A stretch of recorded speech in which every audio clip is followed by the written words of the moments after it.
Now, our final performer of the evening has performed at the LA Funny Women's Festival and Out of Bounds Festival, and her writing has appeared in Reductress, Fusion, and Huffington Post. Please welcome the hilarious Nikita Redkar.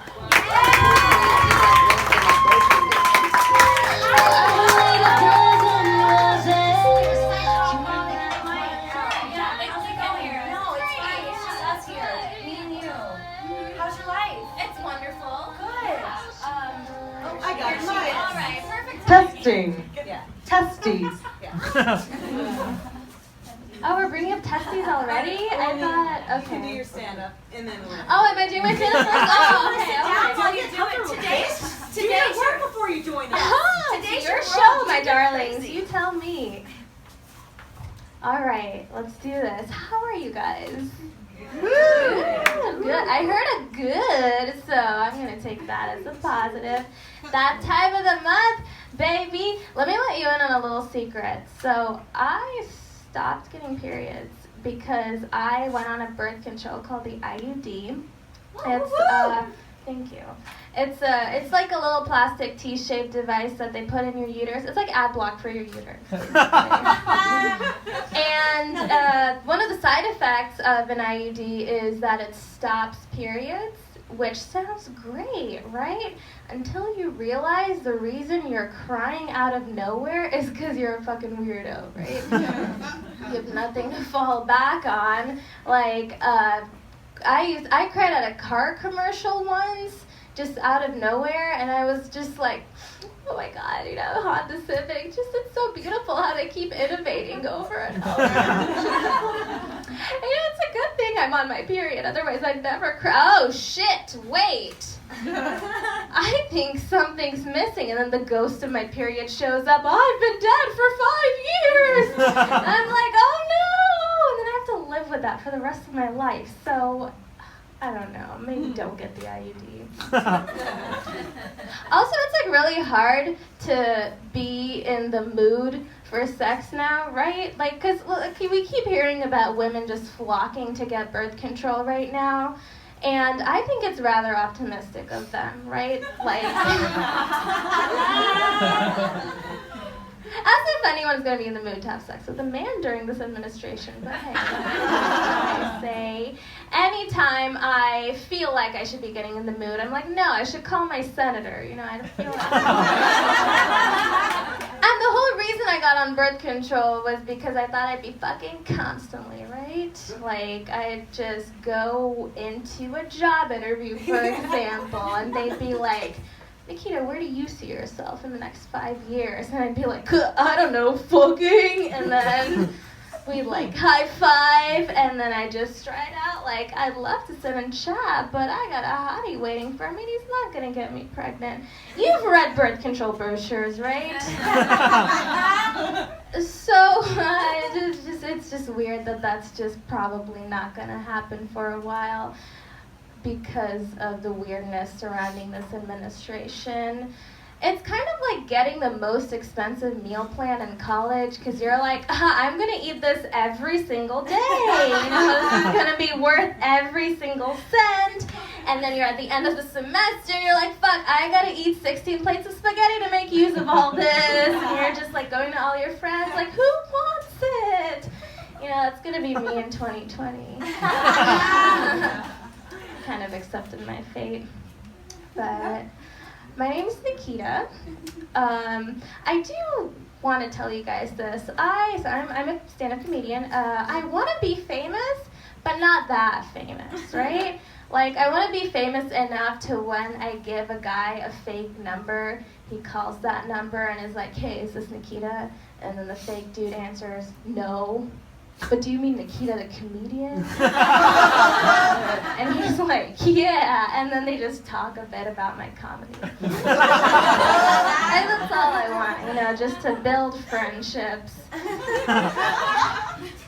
Thank you. I am originally from India. If you don't know where that is, that's where white girls go find themselves.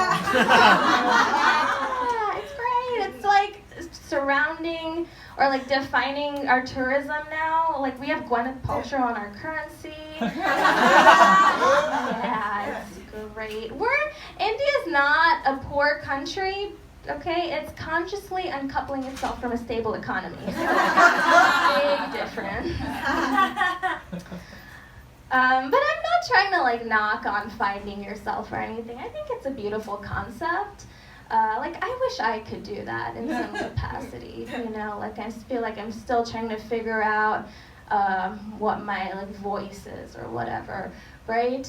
Have you guys ever been called by your credit card company of a suspicious charge? Has that happened? Yeah? That's never happened to me, and I feel like it's because they don't know my personal brand, and I find that very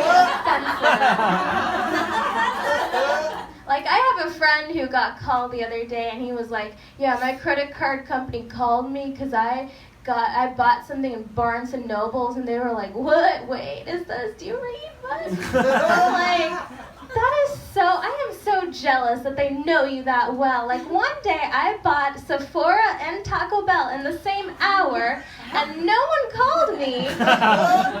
My credit card company was probably just like, yeah, she's just like really trying to figure out who she is. We should probably just let her be, you know, it's just like part for the course.